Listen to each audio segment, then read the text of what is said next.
Assalamualaikum warahmatullahi wabarakatuh. Ada 3 poin yang mau saya sampaikan.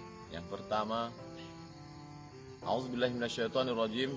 Man qatala nafsan bighairi nafsin faka'annama qatalan nasa jami'an. Siapa yang membunuh satu orang, maka dia sama seperti membunuh semua orang.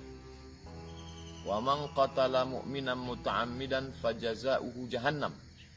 Siapa yang membunuh orang beriman, maka balasannya adalah neraka jahanam. Itu dalam ajaran Islam.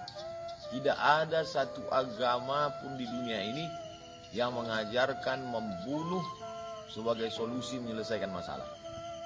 Poin pertama. Poin yang kedua, meminta kepada Komnas HAM untuk mengusut tuntas supaya tidak terjadi fitnah berkepanjangan, untuk mematikan percikan-percikan api di tengah lalang kering. Kalau Komnas HAM bertindak, diusut tuntas apa yang sebenarnya terjadi, maka insya Allah Allah menolong, selesailah masalah. Yang ketiga, kepada seluruh jamaah, seluruh bangsa Indonesia, agar jangan tidak terprovokasi, cerdas berpikir, cerdas bermedsos, dan banyak berdoa kepada Allah. Jangan lupa, hidup ini ada yang mengatur. Tidak ada satupun yang luput dari pandangan Allah. Tidak ada satu yang lepas dari pengetahuan Allah.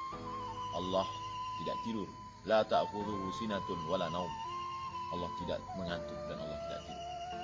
Terima kasih. Assalamualaikum warahmatullahi wabarakatuh.